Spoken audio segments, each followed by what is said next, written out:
Ladies and gentlemen, good day and welcome to the Aether Industries post-result conference call hosted by HDFC Securities. As a reminder, all participant lines will be in the listen-only mode, and there will be an opportunity for you to ask questions after the presentation concludes. Should you need assistance during this conference call, please signal an operator by pressing star, then 0 on your touchtone phone. Please note that this conference is being recorded. I now hand the conference over to Mr. Nilesh Guge from HDFC Securities. Thank you, and over to you, sir. Thank you, Alrik. Good afternoon, all. On behalf of HDFC Securities, I welcome everyone to this Aether Industries conference call to discuss the result for the quarter ended June 2026. From the Aether Industries, we have with us today Dr. Aman Desai, Promoter and Whole-Time Director, Mr. Rohan Desai, Promoter and Whole-Time Director, Mr. Faiz Nagaria, Chief Financial Officer, Mr. Kushal Doshi, Lead Investor Relations, and Ms. Shubhangi Desai, Executive IR. Without further ado, I will now hand over the floor to Mr. Kushal Doshi to begin with the earnings for the quarter of FY26. Over to you, Kushal. Thank you, Nilesh. Warm welcome to everyone. Today, our board has approved the financial results for the first quarter of fiscal year 2027, and the same has been filed with the exchanges as well as updated over our website. Please note that this conference call is being recorded, and the transcript of the same will be made available on the website of Aether Industries Ltd and the stock exchanges. Please also note that the audio of the conference call is the copyright material of Aether Industries Ltd and cannot be copied, rebroadcasted, or attributed in press or media without specific and written consent of the company. Let me draw your attention to the fact that on this call, our discussion will include certain forward-looking statements, which are predictions, projections, or other estimates about future events. These estimates reflect management's current expectations on future performance of the company. Please note that these estimates involve several risks and uncertainties that could cause our actual results to differ materially from what is expressed or implied. Aether Industries Ltd or its officials do not undertake any obligation to publicly update any forward-looking statements, whether as a result of future events or otherwise. Now, I hand the call to Mr. Rohan Desai, who will begin by sharing Aether's business outlook, the ongoing expansion, and also discuss, and then to Dr. Aman Desai, who will provide inputs on the R&D and the new client initiatives and strategy of the company going forward. And then Mr. Faiz Nagaria will cover the financial highlights for the period under review. Now, I hand over the call to Mr. Rohan Desai for his opening remarks. Over to you, Rohan. Thank you, Kushal. Good afternoon, everyone. Thank you for joining us today. We have uploaded the investor presentation as well as the FAQs for your reading so that we can spend time on the call with respect to the current business environment as well as the business initiatives which will be critical for the growth of Aether. I am pleased to report that financial year 2027 started as per our plan with growth in the core, discipline on the balance sheet, and the new strategic vectors opening up that Aman and I are genuinely excited to talk to you about today. Site 3++ block that we had commissioned in February 2026 is ramping up as per our expectations. The Baker Hughes contract continues to scale, and our CRAMS and exclusive manufacturing pipeline is the deepest it has ever been. Our two contract-led model, contract exclusive manufacturing, CEM, and contract research and manufacturing services, CRAMS, have moved from promise to backbone. CEM runs at EBITDA margins north of 28 to 30%, so every point of mix that shifts towards this model makes our earnings both larger and more resilient. Under CEM sits real contractual relationships, long-term take-or-pay/minimum volumes, often agreements with global leaders such as Baker Hughes, Sequence, Saudi Aramco, and Milliken. In quarter one of financial year 2027, we have onboarded 10 new marquee clients and cleared more than 9 customer and certification audits. In financial year 2027, the demand signal is the strongest we have ever seen. Firm order visibility, rising urgencies from customers in the West, and the CRAMS to CEM conversion pipelines that keep deepening. My headline is simple. CM and CRAMS are compounding, getting more profitable as they scale, and we have a clear line of sight to these two models contributing 70 plus of our percentage of our revenue in the next couple of years. So the core business is performing well, but I do not want this call to be only about the good quarter. I want to use today to tell you where Aether is heading next. And that brings me to what I believe is the most exciting chapter in this company story since we listed. Since last 13 years, Aether has done difficult chemistries that we feel few companies in the world can do and have done it in India. Today, the single largest material science opportunity of this decade is the semiconductors behind AI and 5G revolution. And here is the exciting part. Some of the chemistries those semiconductor segments depend on is the chemistry in Aether's core competencies. Every time the world moves faster, 5G, AI data centers, high frequency computing, the circuit board itself becomes the bottleneck. At this speed, ordinary board material leaks, gets overheated and distorts signal. The industry's answer is a class of advanced low dielectric materials, resins and coupling agents engineered to carry high frequency signals with almost no loss. This goes into the copper-cladded laminate and high-speed printed circuit boards inside every 5G base station, every AI server, and every advanced device. This is one of the fastest growing corners of the electronic materials. Those low dielectric materials are built from the small family of specialty monomers and coupling agents made by only a handful producers globally with no capacities in India. Few of them are the specialty monomers that Aether is actively developing. It sits in several steps upstream of the 5G and AI hardware supply chain as a building block for sealant coupling agents that bond and toughen the glass fiber and resin layers of the high-speed circuit board, high-performance PPE type resins used in copper-clad laminates for high-speed PCBs, the low dielectric formulations that are today central to 5G and next-generation electronic materials.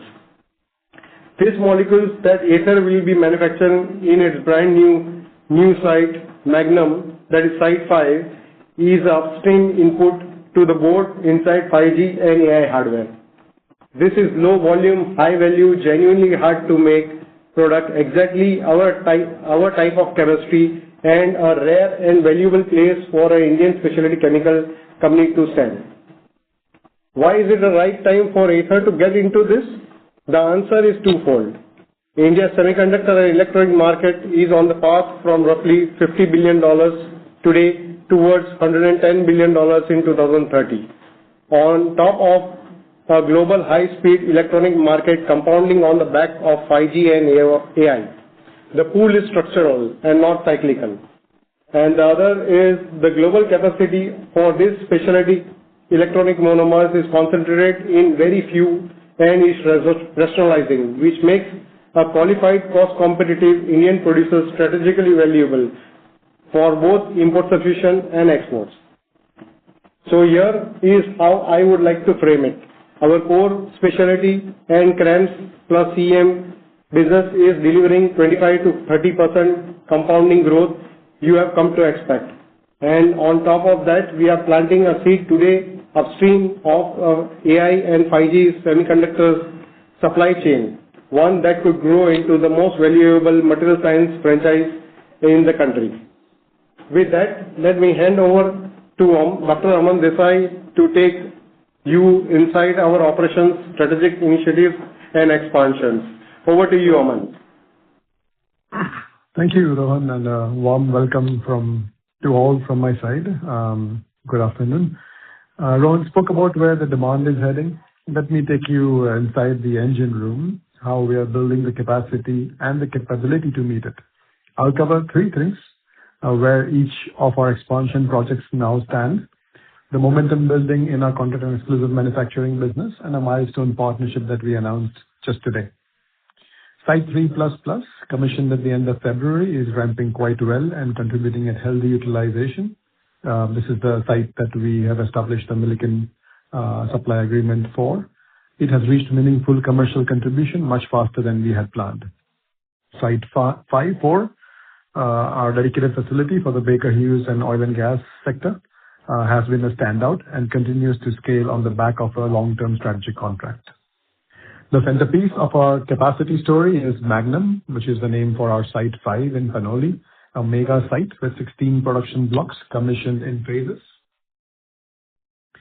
Phase 1 has become online, and once fully operational, we expect asset turn of 1.5 to 1.75. The total investment is in the order of 2,200 to 2,300 crores. Phase 2 FY30. Several customers have already pre-audited sites, have already completed the pre-audits for Site 5, and the demand is lined up well ahead of the capacity. R&D, as always, remains our true engine. Our interim expansion is complete. Additional fume hoods and a new 400 megahertz NMR are in service, and a much larger R&D facility, as you know, with around 15 new labs and close to 160 cumulative fume hoods, is on track for commissioning in FY28. This is what lets us take on more complex chemistry for more customers at higher value in a continuously increasing rate. Contract and exclusive manufacturing has truly become the growth engine of the company. The mix shift is margin accretive. CRAMS and CEM carry materially higher margins than large-scale manufacturing, and every quarter we convert more CRAMS relationships into long-term exclusive manufacturing contracts. We see a clear rise in the urgency from customers, especially in Europe, where the economics of manufacturing at home have become difficult, if not impossible. Each new audit cleared and customer onboarded is a foundation for durable, contracted, high-quality revenue for Aether. Let me close with a milestone that we have announced on the 30th of July, i.e. today. Aether and Dow Chemical have launched one of India's first dedicated collaborative research programs to develop new manufacturing technologies for silicons. It is an exclusive multi-year program with all research and pilot plant scale-up activities to be carried out at Aether's facilities of R&D and pilot plant in Surat, Gujarat. Why does this matter? Silicons are a strategically important class of high-performance materials used across construction, transportation, electronics, healthcare, renewable energy, and personal care. And India today imports bulk of silicons, and especially the foundational molecules are all imported. There is no manufacturer of these foundational molecules in India. That dependence is exactly the kind of gap Aether exists to close, and Dow choosing us as an exclusive research partner in India validates our process chemistry and technology competencies and scale-up capabilities. The agreement also establishes a framework for long-term strategic partnership, including the potential commercialization and industrial scale manufacturing of the technologies that we develop together. So while this begins as a research and pilot project, the door it opens is much larger, a platform technology development to address India's multi-billion-dollar silicons market in step with the Make in India vision. Every decade, specialty chemical companies have one opportunity to enter a new platform chemistry. 20 years ago, it was fluorochemicals. Today, it is advanced silicons. If we can develop differentiated manufacturing technology with Dow, we are not adding one product. We are opening the door to decades of innovation and combined value creation. So to sum up my part, capacity is coming online on schedule. CM is accelerating our profitability margins. Our R&D engine is always expanding, and we have now today opened a landmark partnership with Dow. I'll now hand over to the financial review. Faiz, over to you. Thank you, Dr. Raman, and good afternoon, everyone. I'm glad to present the financial results of Aether Industries Ltd for Q1 of FY27. The consolidated revenue for Q1 of FY27 has increased by 27% year-on-year, and it has reached 3,266 million rupees in this quarter as against 1,028 million in Q1 of FY26. 2,566 million of FY26. The EBITDA has reached to 1,028 million in Q1 of FY27 as against rupees 785 million in Q1 of FY26, which is an increase of 31% year-on-year. EBITDA margins stood at 31% in this Q1 of FY27 as against 30% in Q1 of FY26. The PAT amounted to rupees 627 million in Q1 of FY27 as against rupees 470 million in Q1 of FY26, which is an increase of 33% year-on-year. The PAT margin stood at 19% in Q1 of 27 as against 18% of Q1 of FY26. The final claim for the fixed assets lost in the fire accident on November 29, 2023 has been received from the insurance company in Q1 of FY27. With this, we have received the entire claim from the insurance company. We remain fully cognizant on the working capital discipline, and its sustained reduction continues to be a clear operational priority. While overall working capital intensity has improved, inventory levels remain elevated, primarily reflecting strategic raw material positioning and semi-finished materials for Site 3++ and Site 5. We expect a progressive decline in working capital days as revenues from Site 3++ materialize and Site 5 comes on stream. In parallel, the growing contributions from CM contracts and the expansion of our CRAMS capabilities are expected to further ease working capital intensity and strengthen overall capital efficiency. The total capex for Q1 of FY27 was rupees 943 million. The capex expected for financial year 27 is expected to be between 3,000 to 3,500 million. The capex of FY27 will primarily be to Site 5 and also for the new R&D site, which is already progressing well.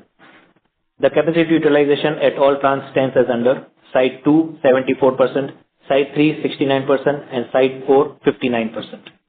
Thank you once again, and we look forward to better outcomes than this in future as well. Back to you, Kushal. Hey, thank you, Faiz. We shall now request the moderator to open the forum for questions and answers. Thank you. We will now begin the question and answer session. Anyone who wishes to ask a question may press star and 1 on their touchtone telephone. If you wish to remove yourself from the question queue, you may press star and 2. Participants are requested to use handsets while asking a question. Ladies and gentlemen, we will wait for a moment while the question queue assembles.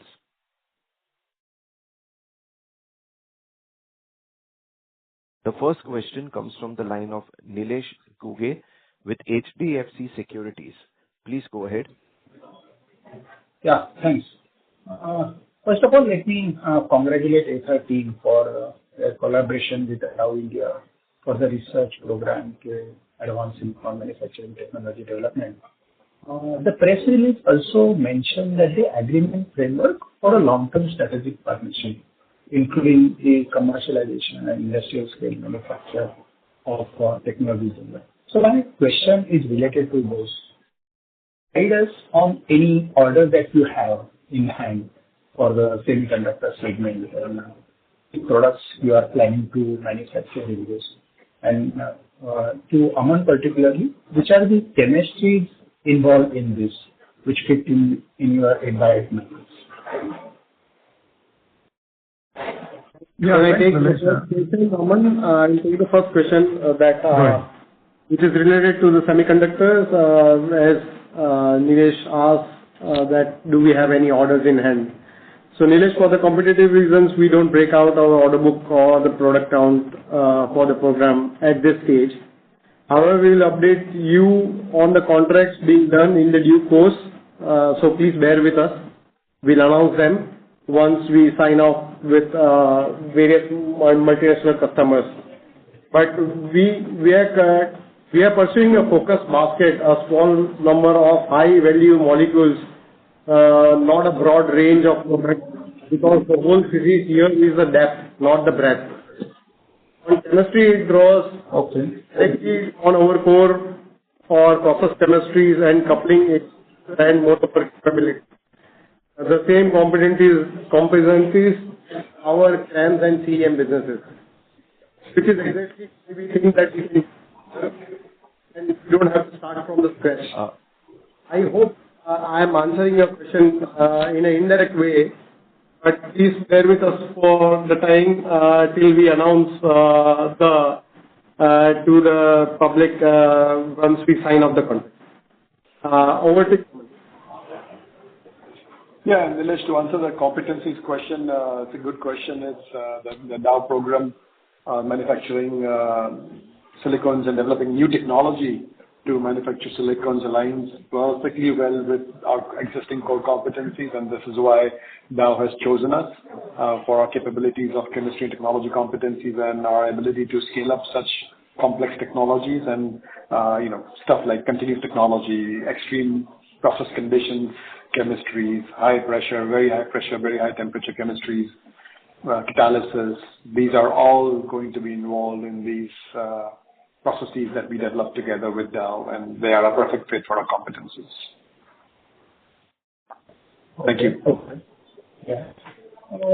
And the second question is, how is the order book for our LSM products, which you are started selling from Magnum site 5 only? And can you, if it is possible for you to share the name of the products or the end users of these products? Thank you. Great question, Nilesh. Magnum, that is our site 5, which is at Panoli, began commercial sales of the new LSM products during this quarter.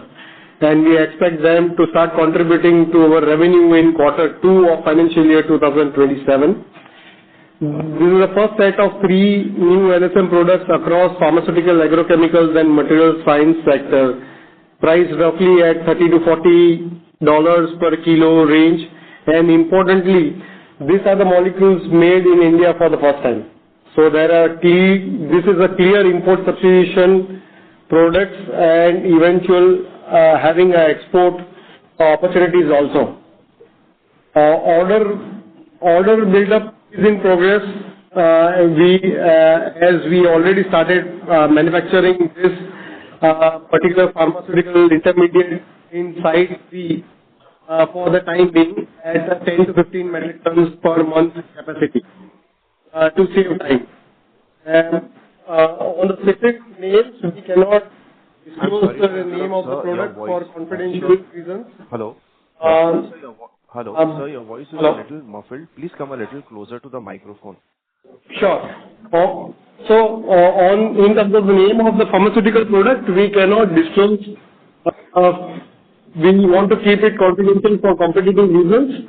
But let me disclose that the application on the pharmaceutical side is to lower the blood cholesterol and triglyceride levels and to prevent heart attack and strokes. Does that answer your question, Nilesh? Yeah. Thanks, Rohan and Aman, and all the best. Thank you. The next question comes from the line of Chaitanya Kamdar with Avesta Fund Management LLP. Please go ahead. Yeah, hi all. Congratulations on the results. I had a few questions. Could you help us understand the scope of the Dow collaboration, specifically what is being developed under this program? Is it mainly silicon products or something else? And who are the major players in India? Secondly, what's the path to commercialization and timeline, if there is any? And what should investors like us track over the next few quarters or years out here? And finally, beyond CRAMS revenue, what else is Aether's economic upside out here? Yeah, thank you for the question. Let me take this step by step. So the program develops new manufacturing technologies for silicons, not a single product. It's a whole platform technology that we're developing. Silicons, as you know, are a high-performance class used across construction, mobility, electronics, healthcare, and other fields. And India imports the majority of the silicon needs today, mainly from China, Germany, and the US. In India, there are no companies that manufacture the foundational elements of the silicons. They are mostly imported. They're largely imported. The global majors, of course, include Dow, but other global majors include Wacker, Momentive, Elkem, Shinitsu. What's effectively absent is any indigenous development of silicon manufacturing technology, and that's the white space that this program addresses, and which is why we call it one of India's first collaborative programs of its kind. And so we are not entering into a crowded domestic field. We are in fact creating a whole platform field in India. What should investors track? Think of it in stages: R&D and process development first, pilot scale validation, and then this agreement also establishes a framework for the potential manufacturing and commercialization of this technology. And so we are at a very early stage. We announced it today. We will start the research and pilot plant program, which is intensive and significant. So the markers that, as investors you could track is the first, the progress and completion of the pilot work at Surat. Second, in the future, transitioning from research into a definitive commercial framework with Dow. And the third, potentially in the future, would be a capex commitment, I suppose, on a dedicated block on an entire site earmarked for the platform silicon's technology. So we'll flag each one of it as it happens, of course. But as you can understand, we can't put a revenue date on this right now. And what else does Aether get from this? It's part of a CRAMS portfolio, but we are building new capabilities. We are building a new platform technology with deep process know-how in silicon chemistry, which is one of the largest material classes, which we weren't in at all before. A global silicon leader like Dow choosing us as its exclusive research partner is a powerful endorsement, I believe, of our process chemistry technologies and technology competencies and scale-up capabilities. It deepens our silicons and silanes platform, which is adjacent to our advanced material opportunities, specifically the semiconductor opportunities that Rohan has been highlighting. And it creates finally a long-term platform to tap into India's multi-billion-dollar silicons market. And so hopefully I answered each part of your questions. Happy to answer more. Thank you. Thanks a lot. I think this is very useful, and all the very best. Thank you. The next question comes from the line of Keshav Bharadia with Wallfort Financial. Please go ahead. Thank you, sir, for taking my question, and congratulations on a great set of numbers as well as the tie-up with Dow Chemical. So just wanted to understand if we could get some broad timeline of when we could expect a meaningful breakthrough in the research and when it could convert into a large-scale industrial manufacturing, as well as how large would the opportunity be to be able to potentially dedicate an entire site to it? Like in terms of production blocks, what could we look at from this? And another extension to that, since Dow is also present across other multiple product segments, is there potential to collaborate on other product segments within Dow's portfolio as well? So thank you for the question, Keshav. Sorry, in terms of a timeline, this is a multi-year research program, but as soon as we get promising results, you could potentially think about moving it up ahead in the value chain. So let us not comment on a specific timeline right now, but it is a firm program. It's a dedicated program, and needless to say, the point of it is to scale, and the point of it is to go upwards in the value chain. And so, and then, I'm sorry, I missed the last part of your question. Yeah, the question was, is there potential for collaboration for other products as well in Dow's portfolio? So, we have, some of you might recollect, we have significant history with Dow Chemical. I myself worked in Dow's core R&D organization for 3 years. Our CTO is Dr. Jim Ringer. He spent 30 plus years at a director level of Dow. Our business development leader, Ray Roach, is also 30 plus years with Dow. And so there's a lot of history between Aether and Dow, and some of Aether's key people and Dow. And so, this is our first program that we are officially launching, right? And it's a significant program in itself with the potential of tapping into the almost $1 billion silicons market in India, which is projected to grow at a CAGR of 7 to 10%, I believe. And of course, needless to say, Dow is one of the largest chemical companies of the world. Once you have the first program initiated and aligned and are established as a trusted partner, then needless to say, yes, it should open the door towards other opportunities with Dow Chemical, considering especially the history that we have together. So fully expecting that, but currently focusing on this program, getting it off the ground and having fun in the lab, right? So thanks. Great, sir. So just a follow-up question I had was, it's been remarkable how we've been able to onboard new customers when it comes to the CEM model. So could you talk a little bit about what other kind of customers are we in conversations with, new European or US majors who are looking to shift manufacturing to low-cost bases such as India, and potentially when could we hear of those announcements?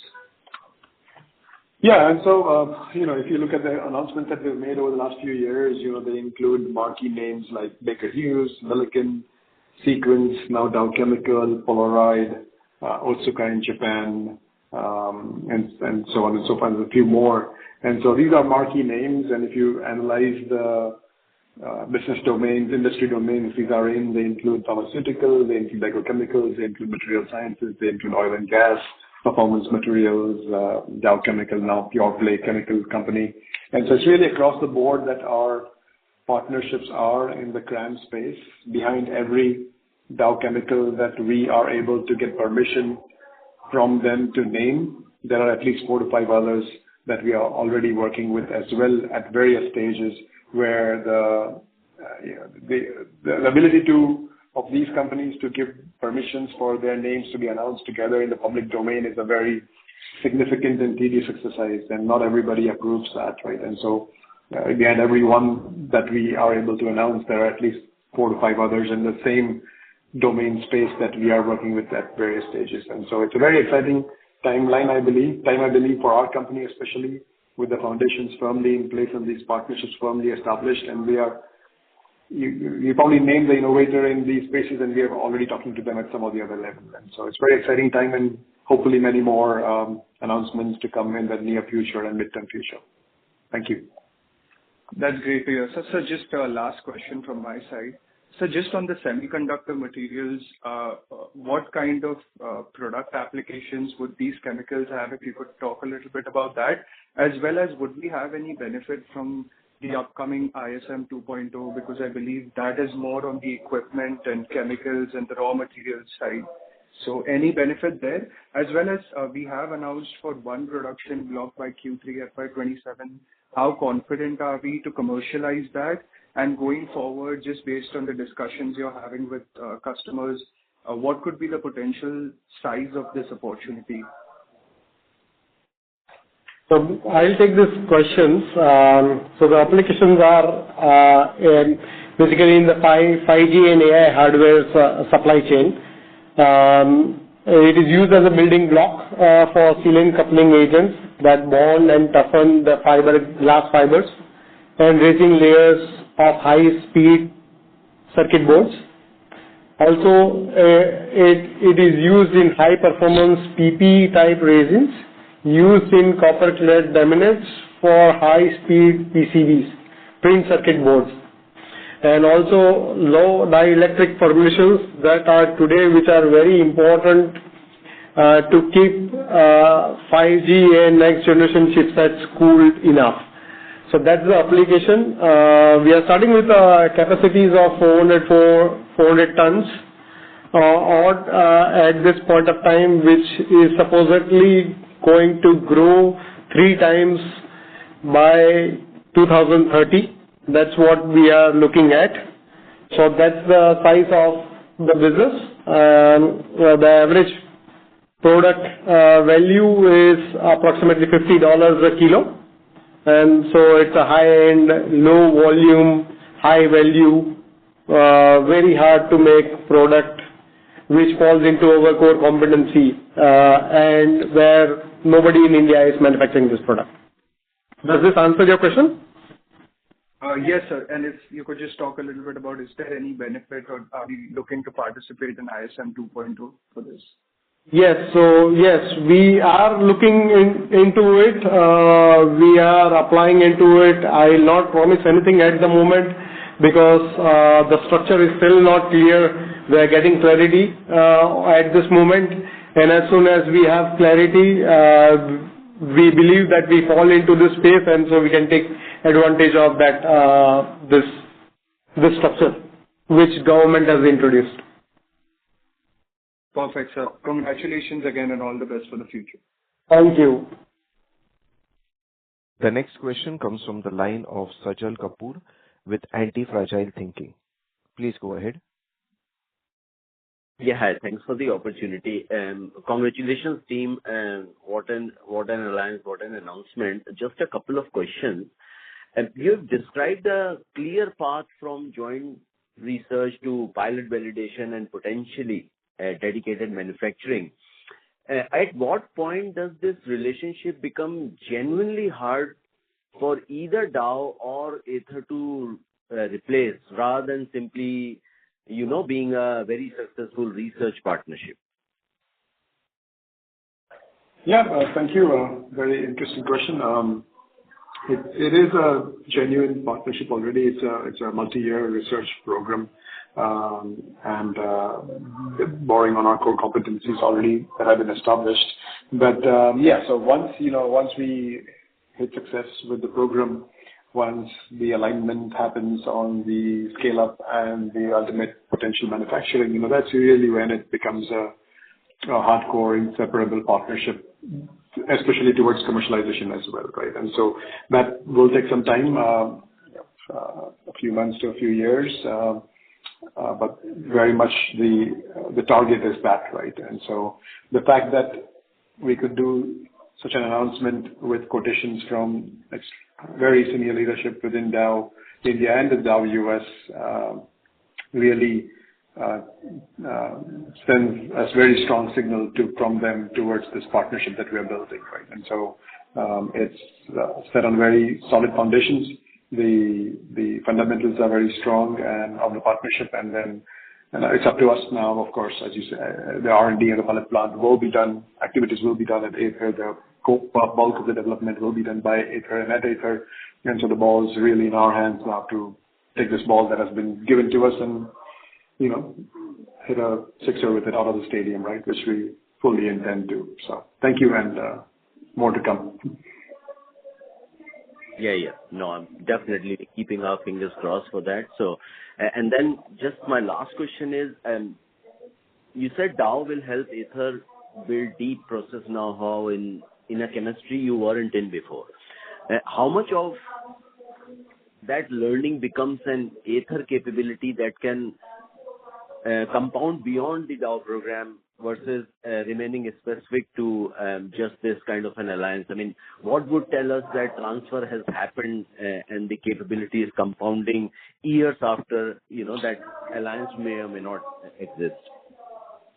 Yeah, so that's a good question, and there's two answers to that, and that's the beauty of sticking to your core competencies, right? And so we've always mentioned our so-called 8x8 metrics of chemistry and technology competencies. We have always focused on these competencies, and this program is a firm fit to these competencies already. And so we are going to significantly enhance these competencies by the way of this program. And the use of chemistry and technology is really an ocean, right? And so there's going to be so many opportunities out there where we can leverage the learnings and the expertise gained from such very complex programs. And so that's one answer to that question. The other answer is really this is not about a single product. It's not about a single, it's about a platform technology development in this program, right? And so we should be able to leverage into the whole platform of silicon's technology in the future if we go into manufacturing and commercialization along with Dow, right? And so this should enable us to cater towards advanced silicons which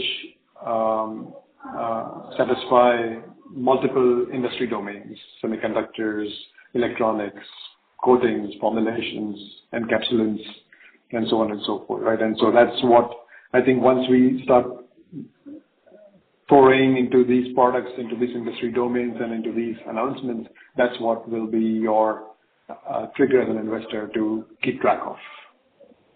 Thank you. Very interesting, very helpful. Thank you so much. Participants, in the interest of time and fairness to others, please restrict yourselves to 2 questions. For any more questions, you may rejoin the queue. The next question comes from the line of Soham Jain with Dalal and Broacha Stock Broking. Please go ahead. First of all, congratulations on good set of numbers. So just wanted to understand, what does exclusive research partner mean in scope? So is Aether's exclusivity with Dow limited to India, or does it extend globally to specific silicon product lines? And does this restrict Dow from working with other Indian CRAM CM players on the adjacent silicon chemistry? Yeah. So in the terms of the research program that we are doing, it's an exclusive relationship between Dow and Aether. And so Dow will only work with Aether, Aether will only work with Dow in the research program that we are specifically targeting towards new ways of manufacturing silicons in India. Thank you. Yeah, and second question. So Aether's semiconductor products are currently being supplied to customers in Japan.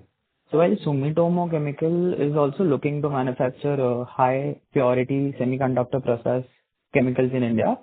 So could you explain how Aether's offering differs from this opportunity, and are we focused on different part of semiconductor value chain, and is this the high purity process chemical segment something Aether may explore in future?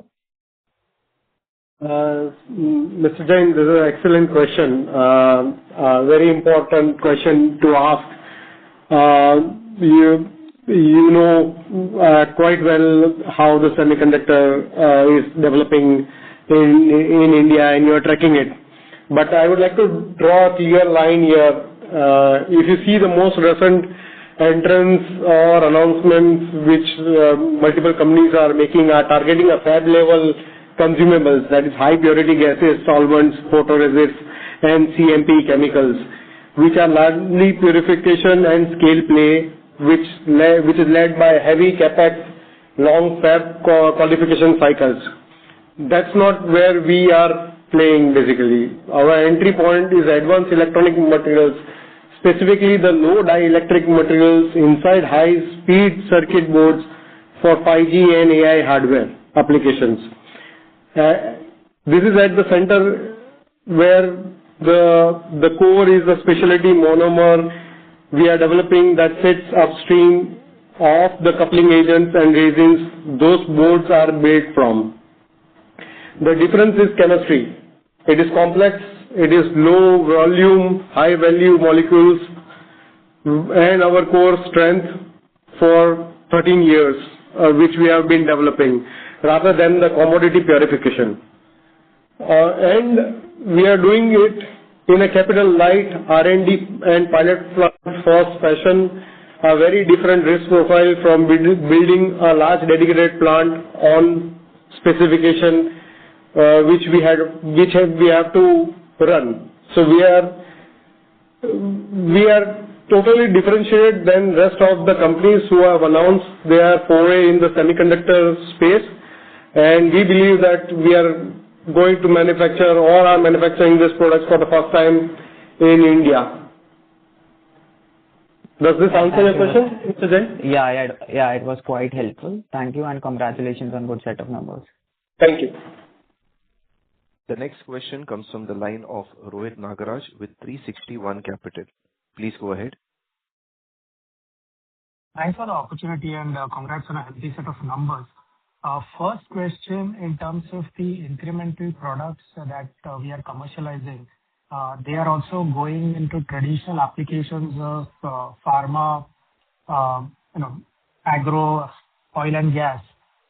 Just understanding, we've seen that particularly post-COVID, generally our focus has been on niche specific molecules and gaining larger market share. But post-COVID, we have seen that there has been certain competition from China, and even those niche molecules had got their impact on the pricing.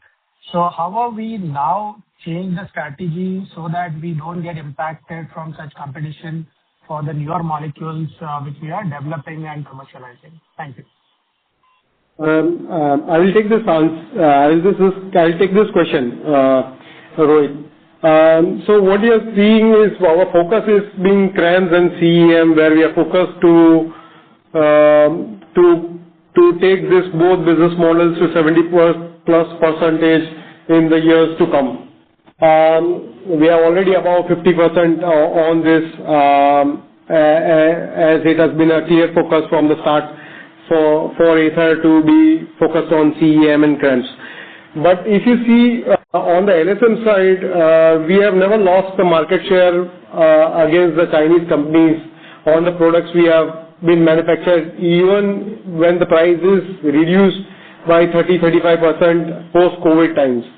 The prices have corrected quite a bit in the recent last few months, and we believe that we are still competitive on all the products which we are manufacturing, and still the LSM product line business segment is important to us, even though it will contribute only 35% of our total top line in the few years to come.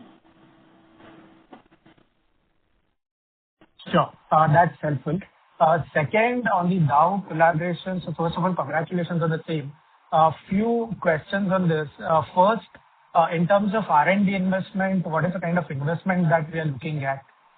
Second, in terms of the opportunity, given that you mentioned that Dow has been doing this particular product for several years, so why indigenous technology? What would be different in terms of developing the technology which is already established? And third, if there is an import substitute market in India which is $1 billion, why not start with initial production and over a period of time then optimize the technology so that we become relatively better off than the traditional technology? So 3 questions to this part. Thank you. Yeah, so let me take that. Thank you. Let me try and answer each one. It's a exclusive Dow-funded research program. We will not be able to comment on the size of the investment, but it is significant in terms of what we are setting out to do. It's an intensive, complex, multi-year program. It is a different technology.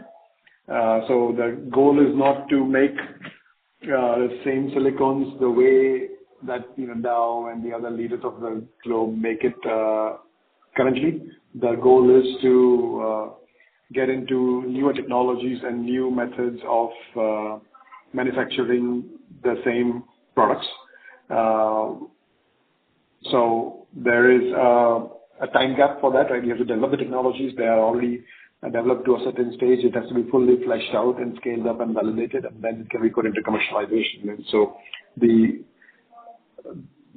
goal is completely different. The goal is to develop new technology methods and new ways of manufacturing silicons in India for the first time, and then take it towards commercialization. And so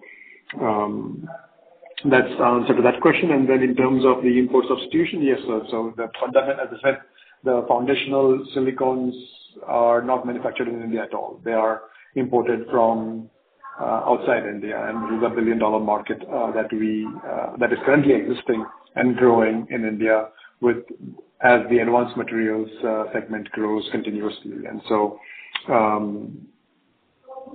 that's the market that we're going to be addressing potentially in the future. So hopefully I answered your questions. Happy to clarify more if required. Thank you. That's all from my side. Thank you so much for clarification and all the best. Thank you. The next question comes from the line of Akshay with AK Investment. Please go ahead. Hi, sir. First of all, congratulations.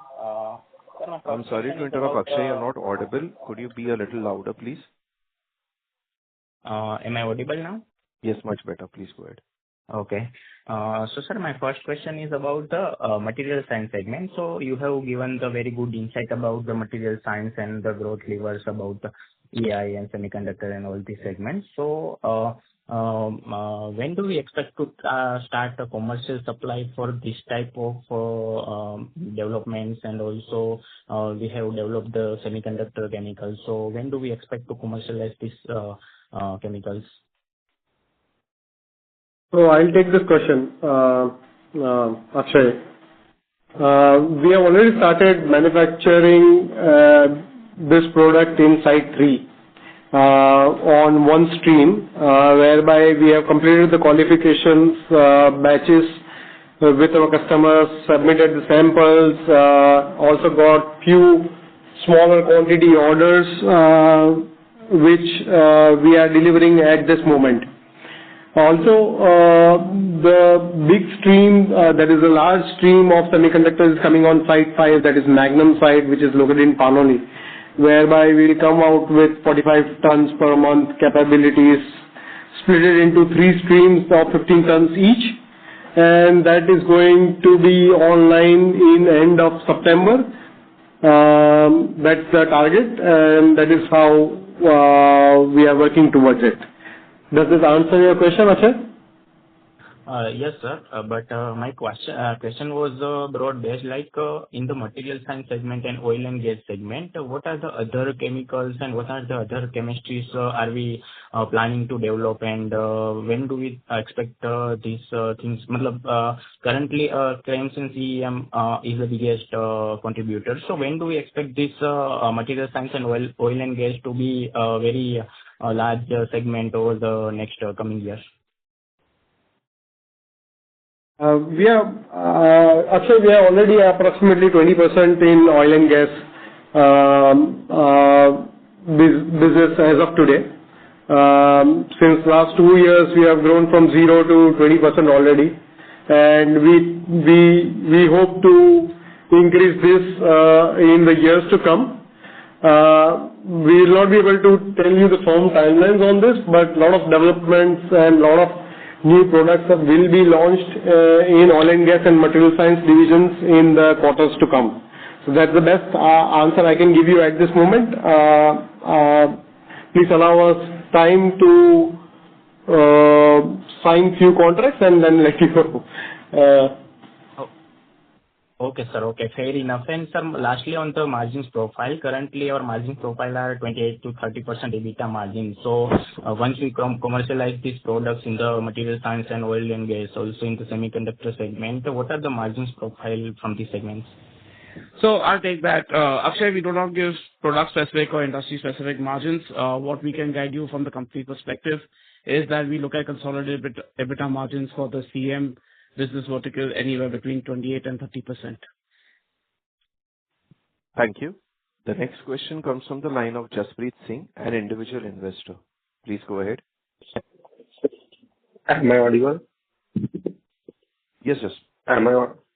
So, sir, my question is, so all those partnerships with world leading companies we have done in the past, world leading companies are customers of us. So my question is, what is driving this outcome? What has been done behind, which is unseen? So if you can elaborate that. I think it's a story of the entire last 13 years. It's basically a focus on core competencies of chemistries and technologies. It's focused on differentiated capabilities, a very sound and fundamental foundational program of R&D, pilot plant and manufacturing, the extensive team that is in place, which excels techno-commercially, and a lot of hard work and some luck as well. So we still consider ourselves a startup company. It's a long time to go, a bright future ahead, and we are looking at making the most of it. Thank you. In the last 5 years, how much we have spent in the backward integration? We don't have such numbers that we publish, but wherever required, especially to reduce China dependency, we always backward integrate. Thank you. The next question comes from the line of Bhavika Sanghvi with Niveshaay. Please go ahead.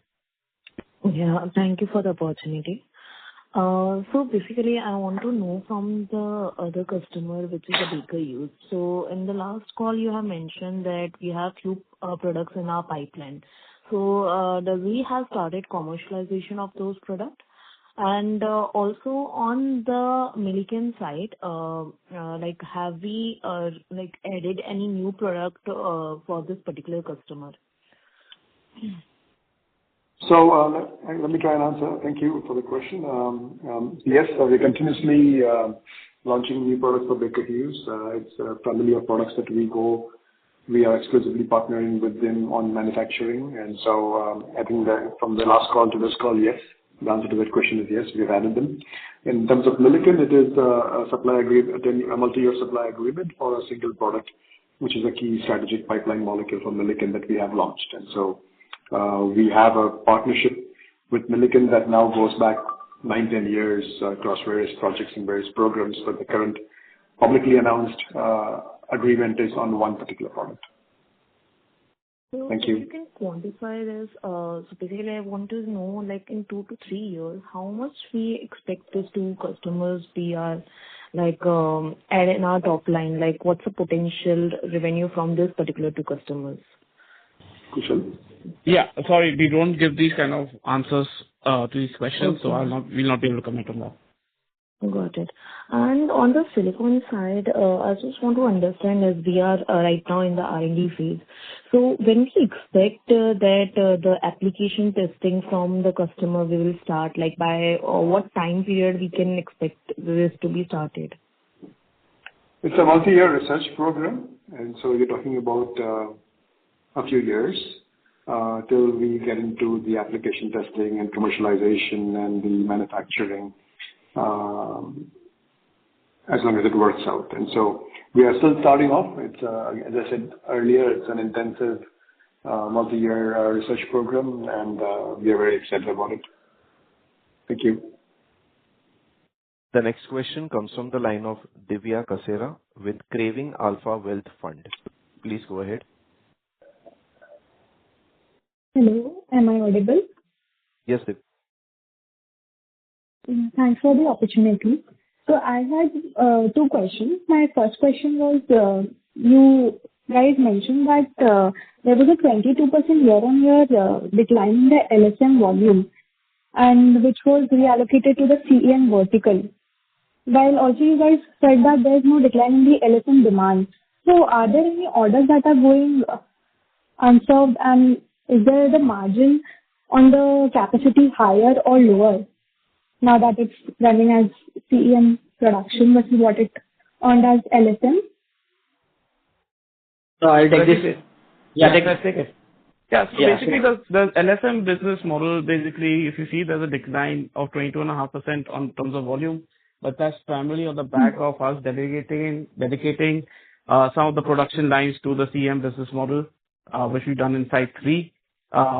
And we continue to see where the opportunities are there for the company, where we can increase the margins on the CM contracts. Having said that, the LSM business model continues to see demand. We've seen pricing improve by 22.5%, also on the back of the products which we have. So there's no decline in the demand. It's just that we are reallocating some of the production lines to the CM business vertical from the LSM. Okay. Then the second question is the oil and gas segment. It generated the revenue around 1,000 million this quarter. So is this driven by Baker Hughes or Strata Ram specifically, or is it broad-based across other oil and gas customers? And also I wanted to know, is this a recurring demand pattern or a large one-time order? No, so this has been, of course, this is a large part of it is being driven by Baker Hughes, which you have seen, which has been scaling up from Q1 of last year, where we started with around 45 odd crores. Today, Site 4 is already producing close to around 70 odd crores with clear line of sight, which we have for demand for these products. There are other products also, other customers whom we are servicing, but right now Baker Hughes is the biggest customer we have on the oil and gas side. Thank you. The next question comes from the line of Pankaj K, an individual investor. Please go ahead. Thank you. So congratulations on the strong set of numbers. I mean, I'm seeing Aether, it's changing the simultaneous shift in segment mix, aggressively expanding the capacity. Now there is a potentially Denmark partnership with Dow. How does management ensure these don't stretch execution bandwidth, and what could be one or two risks that could genuinely derail your path? Yeah, thank you for the question. Yes, we are establishing landmark opportunities and partnerships, and it's a continuous progression there. And this is nothing new, right? We've been doing this for the last 10 years now, and it's a focused business model. And so we remain pragmatic in how we approach the expansions and the increased partnerships. There is concurrent expansions going on in R&D as well as pellet plant as well as manufacturing assets. The manufacturing assets that we have chosen in Panoli, our Magnum Site 5, is the closest chemical zone to Surat, for example. We haven't gone to Dahej or we haven't gone to other states. We have remained cognizant of our capabilities to expand and the limitations of the core team that we have. And so this is just one example, but there's a lot of other examples where we are fully cognizant of the limitations that we have and that of our team, and approach these opportunities accordingly. The potential problems and the challenges I've always maintained in a chemical industry is safety, and so that remains the foremost concern of the company, safe chemical processes. And the second one, especially now for companies like us in India, is our ability to execute, right? And so our ability to continuously deliver innovative solutions to complex problems, our ability to put steel on the ground and safely and sustainably and economically run manufacturing plants, right? And so when we focus on these challenges as a topmost company priority, channeling resources, channeling manpower, channeling core team members in a practical manner. And the fact that, we are techno-commercially led in the promoter family itself, the four of us, helps a lot in streamlining this vision, streamlining these efforts that the entire company makes towards addressing these multiple opportunities. And so decision making is very rapid, and the appetite for is tremendous. And so, but point well taken, but rest assured this is a strategy that is strongly and well thought out. Thank you. Ladies and gentlemen, we will take that as the last question for today. I would now like to hand the conference over to the management for the closing remarks. Thank you everyone for participating on the call. We hope that we have addressed majority of your questions. If you still have any further questions, please feel free to reach out to us. The first quarter has started with a solid foundation for this financial year. Stay safe and have a great day ahead. Thank you. Thank you, sir. Ladies and gentlemen, on behalf of HDFC Securities, that concludes this conference call. Thank you for joining us, and you may now disconnect your lines.